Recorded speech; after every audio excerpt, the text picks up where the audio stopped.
함께 기도하시겠습니다. 그런즉 누구든지 그리스도 안에 있으면 새로운 피조물이라 이전 것은 지나갔으니 보라 새 것이 되었도다. 주의 은혜와 사랑에 감사합니다. 주의 거룩하심 가운데 서게 하옵소서.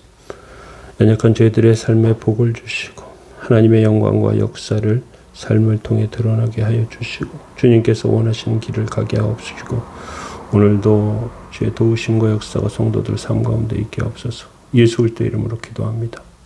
아멘. 네, 찬송가 320장 3절 찬송 드리겠습니다.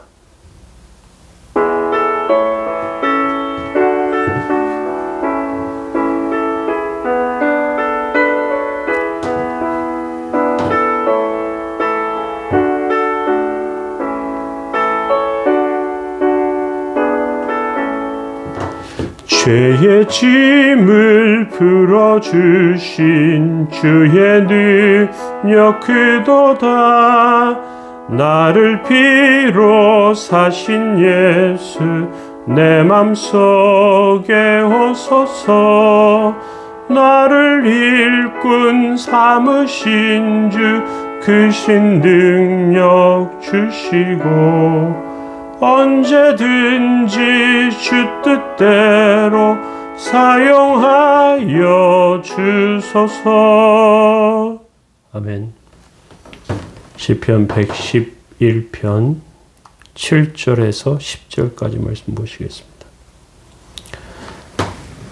그의 손이 하시는 일은 진실과 정의이며 그의 법도는 다 확실하니 영원 무궁토록 정하신 바요 진실과 정의로 행하신 바로다. 여호와께서 그의 백성을 속량하시며 그의 언약을 영원히 세우셨으니 그의 이름이 거룩하고 지존하시도다. 여호와를 경외함이 지혜의 근본이라. 그의 계명을 지키는 자는 다 훌륭한 자각을 가진 자이니 여호와를 찬양함이 영원히 계속되리로다. 아멘. 네, 오늘 시편 111편 마지막 세 번째 말씀으로 하나님의 길에 대해서 살펴보기를 원합니다. 세상적으로 성공하는 것은 쉬운 일이 아닙니다.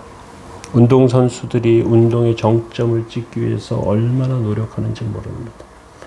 연주자로 성공하는 것도 쉬운 일이 아니죠.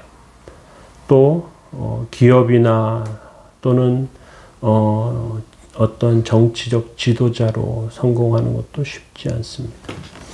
그런데 성공하기 위해서 어떠한 그러한 성공적인 열매를 맺기 위해서 좋은 스승이나 좋은 지도자를 만나는 것이 굉장히 중요하죠.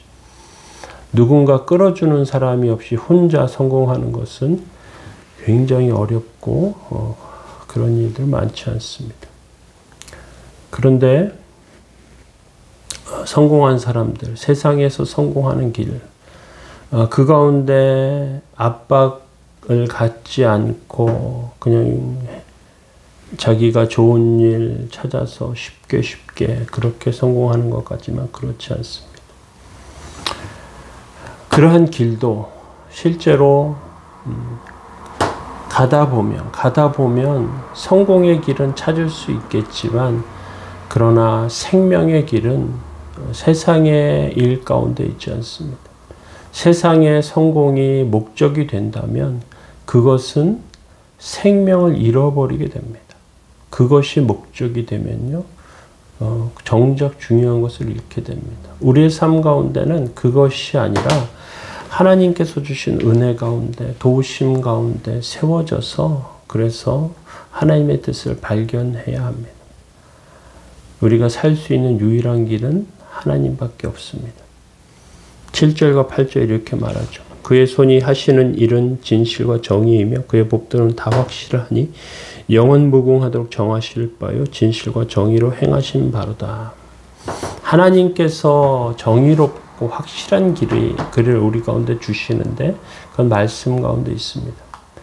그런데 우리가 하나님의 말씀의 길을 찾는 것이 굉장히 어렵습니다. 우리는 쉽게 예수님 믿으면 그 길을 찾은 것이 아닌가 이렇게 생각하는데요. 그런데 하나님의 복을 받으면, 하나님의 강복이 임하면 그 길을 찾은 것이 아닌가. 그래서 마치 목적을 다 이룬 것처럼 생각할 때가 있는데요. 그런데 목적을 다 이룬 것이 아니라 하나님의 은혜의 길에, 하나님의 주시는 그 하나님의 길에 이제 접어든 것입니다. 그곳에 있는 것이죠. 그것이 시작인 것이죠.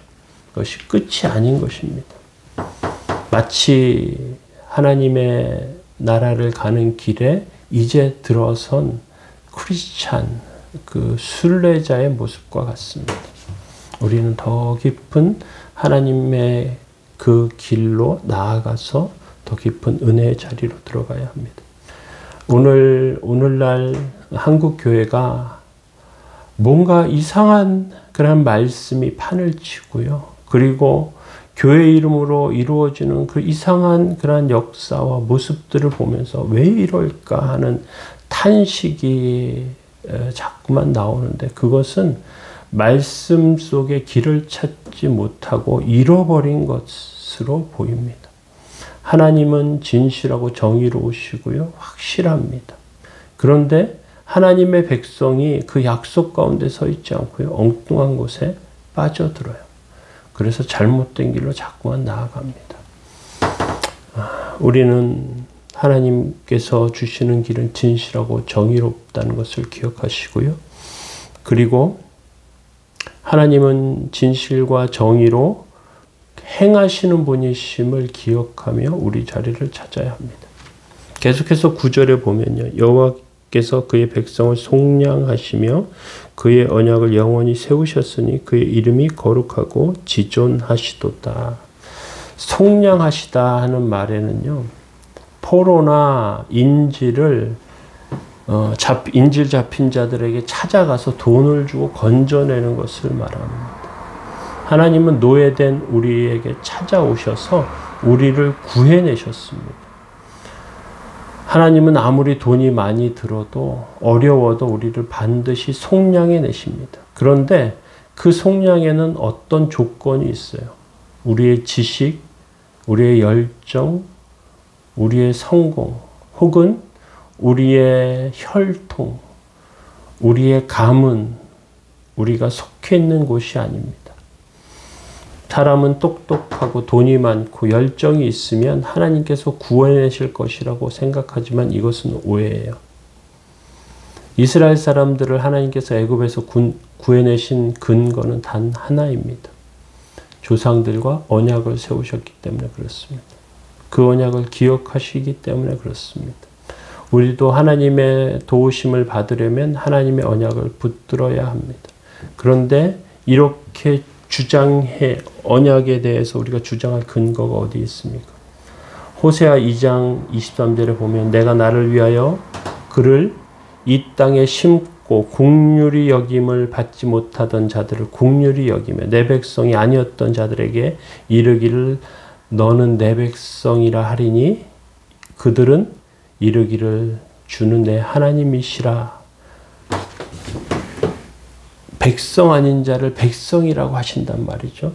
이걸 바울은 로마서 9장 25절에 내가 내 백성 아닌 자를 내 백성이라 사랑하지 않은 자를 사랑한 자라 부리리라 말씀하세요. 그 말은 무슨 뜻이냐면요. 이방인들이었다는 거예요. 우리 모두.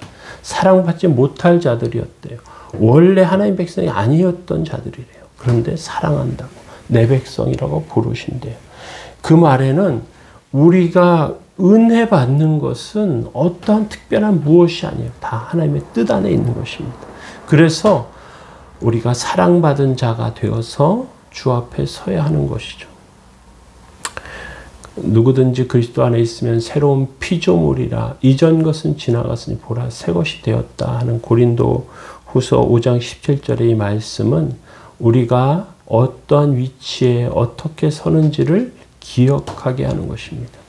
이 태도를 우리 삶 가운데 계속해서 기억해야 합니다. 그리고 하나님을 경외하는 것이죠.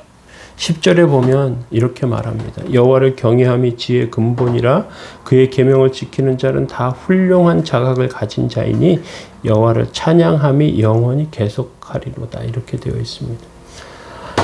진정한 지혜는 하나님을 경외하는 것입니다. 하나님께서 어떠한 분이심을 알면서 그 은혜 가운데 서는 것이죠. 이것은 하나님을 인정하고 사는 삶이고요. 종교개혁자들은 이것을 코람데오라고 이렇게 표현했습니다. 그 말은 우리가 하나님 앞에 사는 삶이라는 것이죠. 하나님을 염두에 두고 행동하고요. 하나님을 경외하면서 사는 것입니다. 내 생각대로 다 한 다음에 하나님을 찾고 하나님을 경외한다고 하면 내가 다 한 다음에 하나님, 이게 하나님 뜻입니다 하면 하나님 경멸하는 행동과 같아요. 하나님이 막상 할 때는 하나님이 없어요. 죄악된 방법으로, 좋지 않은 방법으로 하나님의 일을 한다는 사람들이 있습니다. 어떤 교회가 교회 건축하고 큰 어려움에 빠졌는데 교회를 건축할 때 브로커들을 쓰면서 대출이 안 나오는데 장부를 속이고 그렇게 하면서 대출을 받았어요. 그리고 교회를 아름답게 건축했습니다. 그런데 그 뒤에 어떻게 됐느냐. 그 교회가 건물이 넘어갔습니다. 그거 건축할 땐 이게 하나님의 절대적인 뜻이라고 생각했는데 돌이켜 보니까 올바르지 않은 방법을 썼어요. 그리고 그 방법대로 세상의 성공의 방식을 답습합니다. 속이고 거짓말하고. 자각이 없었던 것이죠. 지각이 없었던 것입니다. 그럼 하나님의 뜻을 버리며 진노로 망하게 됩니다. 그의 계명을 지키며 가는 것은 성공의 길이 아니라 말씀을 따라 사는 것입니다. 이게 훌륭한 자각이에요. 신앙의 불은 그러한 자각 안에서 이루어지고요. 올바른 길을 가는 것을 통해서 나타납니다.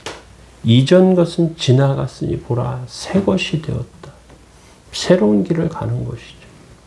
오늘 저와 여러분들의 삶 가운데 그리스도께서 주신 은혜 가운데 온전하고 거룩하게 세워지시기 바랍니다. 하나님의 길을 성공적으로 가셔서 승리케 되기를 원합니다. 기도하시겠습니다.